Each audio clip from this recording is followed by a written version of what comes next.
They gave me 24 hours to erase my home from existence. No warning, no conversation, just a deadline in cold black ink that hit like a brick to the ribs. I swear the paper felt heavier than paper should, like it knew what it was carrying. You ever feel eyes on you from somewhere down the road, like somebody already wrote your ending and they're just waiting to watch it play out? Yeah, that's where my head was when I cracked that red envelope on my porch at sunset and read the words that turned a quiet lake evening into legal war. Commence voluntary demolition within 24 hours. That was the line. My cabin, 3 years of cedar and sweat, reduced to a task on someone else's checklist. I'm Grant Mason, 20 years a county land surveyor, the guy neighbors call when corner stakes go missing and someone swears their fence is 2 feet on the wrong side. I know paper, I know plats, and I know when a document smells like rain on a day that's bone dry. This one reeked. Amendment 147, never heard of it. The notary stamp said 10:30 a.m. The meeting minutes claimed the board didn't gavel in until 11:15, and the signatures at the bottom had that too neat rhythm that tells you one hand practiced the same flourish 3 times. You know what I mean? The name under those signatures, Victoria Hale, HOA president, rang a bell like a fire alarm. She runs Hale Properties' biggest developer within 3 counties. A smile like laminated wood, shiny, rigid. Not a lot of give. We'd brushed paths before, back when I still wore a county badge, and I knew 2 things about her. She likes speed and she treats rules like a hedge nice to look at, but only there to be trimmed to her shape. Something's off. I told Sam Ortega, an attorney I trust, because he reads quietly and asks loud questions. He flipped through the scans I texted over, humming that lawyer hum they do when the gears catch. Off Grant, this is manufactured. Even if it sticks on paper for a day, it won't live long in front of a judge. That gave me breath, but not oxygen. Because here's the fine print of living under a board that confuses authority with ownership. Enforce first, argue later. They're allowed to act like the house is a burning fuse if they claim a hazard. And once a machine starts moving, it's hard to wedge your body in front of it without losing a limb. At 6:02 the next morning, the fuse lit. Diesel engines in my yard, hydraulic arms stretching like mantis legs, gravel crunching as an excavator posted up in the Sunrise Way earlier than my deadline. The crew chief 50's sun-cut eyes company shirt with Hale's logo handed me an invoice before I could find my boots. Emergency demolition, he said, flat as gravel, 12/8 net 30. He pointed to a fresh document, Emergency Safety Hazard Declaration, signed by Victoria at 11:43 p.m., hours after I'd gone to bed, believing I had until evening to breathe. That's the trick, move the line while you're sleeping, then hold you accountable for not crossing it. Elliot Park, the HOA secretary, showed up wringing his hands into a knot. Kid couldn't look me in the eye. Mr. Mason, I'm, really sorry. There was an inspection last night. Structural concerns. His voice got smaller with each word until it fell through a crack in the floorboards. Show me the report, I said. He shuffled paper he didn't have.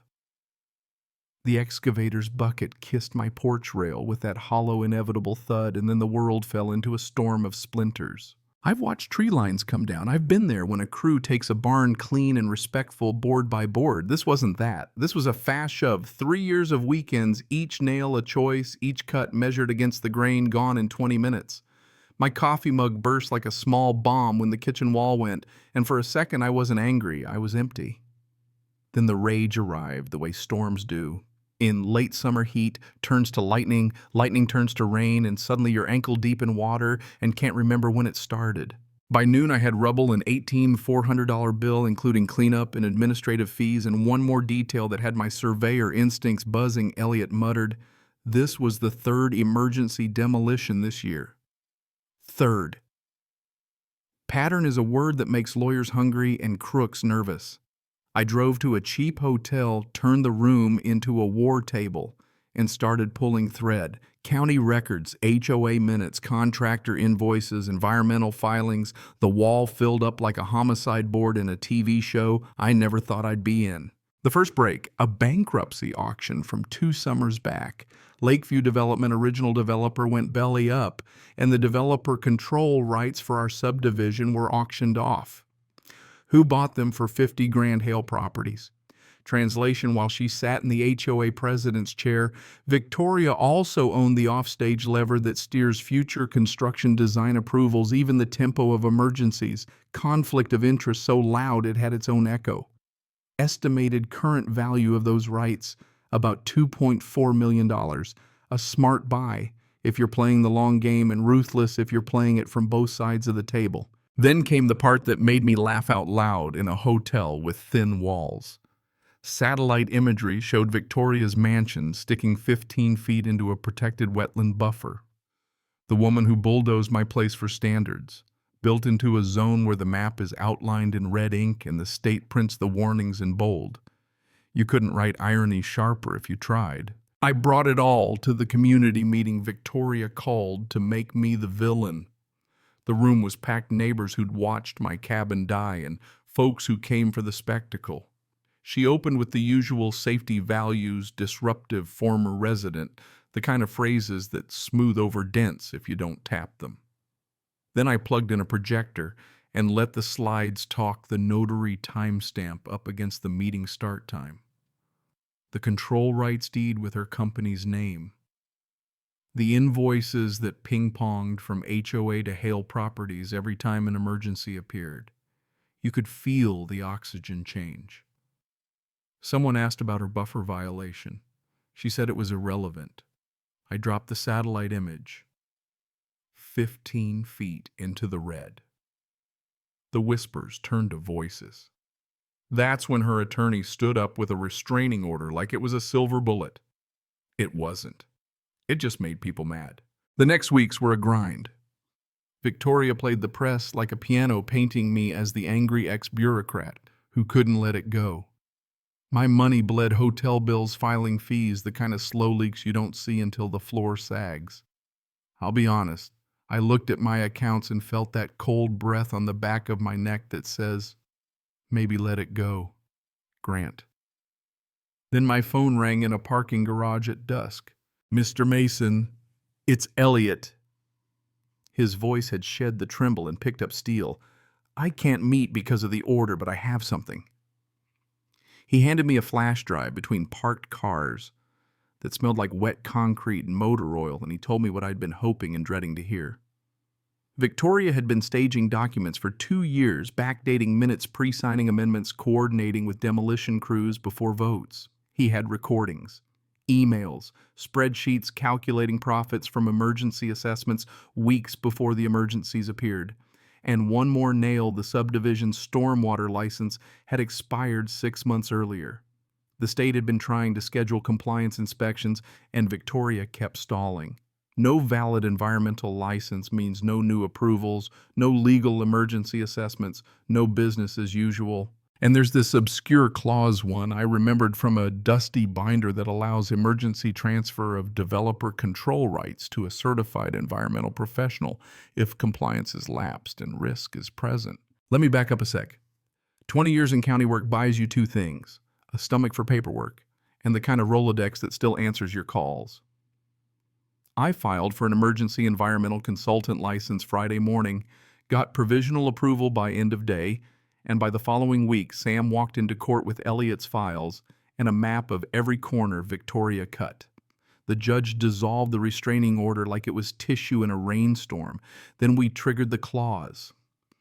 Hale Properties had 30 days to cure the license lapse or face an emergency transfer. They'd let it rot for 6 months. I bid $3.2 million for the rights backed by financing. I'd lined up with 2 phone calls and 20 years of good faith, and the court moved faster than I've ever seen a court move. Just like that, the lever she'd yanked on everyone else was bolted to my floor. My first act at 11:59 p.m., because timing is theater, was an emergency assessment to restore Environmental Compliance Fund, fraud investigations, and transition administration from a compromised board HOA dues from $1, $250 to $3, $750 per household, legal, justified, and immediate. At dawn, I drove to Victoria's door, documents in hand, the same way her crew chief had come to mine. She answered in a robe, eyes wide, in that way people get when the story flips, and they realize they're not the author anymore. I handed her notices, one triple dues, one ordering removal of her wetland encroachments under the same standards she'd weaponized. For a beat, I saw something like fear, then rage, trying to put its mask back on. "You can't do this," she said. "I own the rights. I didn't raise my voice. Not anymore." The next months were noise attorneys calling at all hours, emergency meetings, neighbors furious about fees, some packing, moving trucks, some thanking me in parking lots with tears they tried to hide.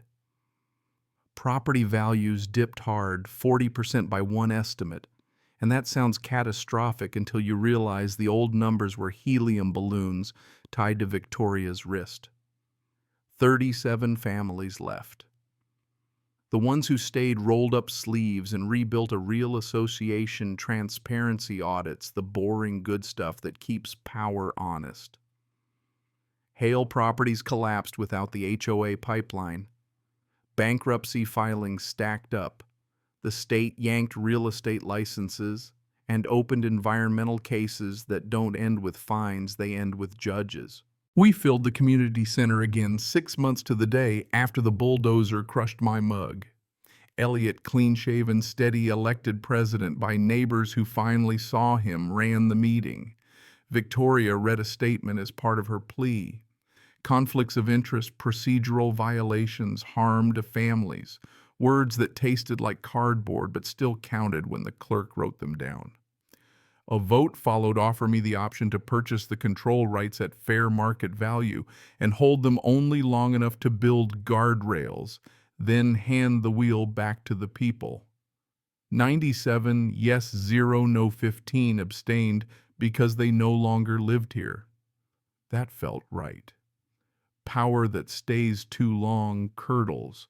Learned that the hard way, watching other folks abuse it. I rebuilt my cabin not as a monument to winning, but as proof that rules can protect if you treat them like more than weapons. Solar on the roof, stormwater systems that make inspectors smile, buffer zones marked like they're sacred, which to me they kind of are. On the office wall, I framed the original red envelope with a little brass plate, 24-hour notice, the most expensive mistake in HOA history. Petty maybe. Motivating absolutely. Calls started coming from other neighborhoods, folks who'd been told to sit down and pay up, wondering if they were crazy or if something rotten really was humming behind closed doors. I don't promise miracles, I promise maps. Show people where the lines are, who moved them, and what it takes to set them back. Sometimes justice looks like revenge from the cheap seats. The difference is whether the crowd goes home safer. That's the line I carry, like a compass, even on days when I catch my reflection and wonder if I pushed too hard, charged too much, made it too painful on purpose, because pain was how it started for me. Last night the lake went gold again, same as the night this began. And for a second I heard the echo of that excavator bucket. Then the echo faded, replaced by kids laughing down the road and a quiet I trust. If you've ever been handed a deadline designed to break you, you know the choice: fight, fold, or find a third door no one told you existed. I chose the door with paperwork on it. Ugly door, loud hinges, but it opened. So here's where I leave it with you. What's justice? When a community's been milked by the people sworn to protect it. And how far is too far when you're the one pushing back? Did I balance the scales or slam them? Would you have raised those fees or taken a softer road and risked a softer result? Tell me where you stand, right, wrong, somewhere in the mud between, because that's where most of us live. Drop your take in the comments. Share your own HOA war stories if you've got them, and say what you think real accountability looks like when the neighbor with the clipboard knocks at your door.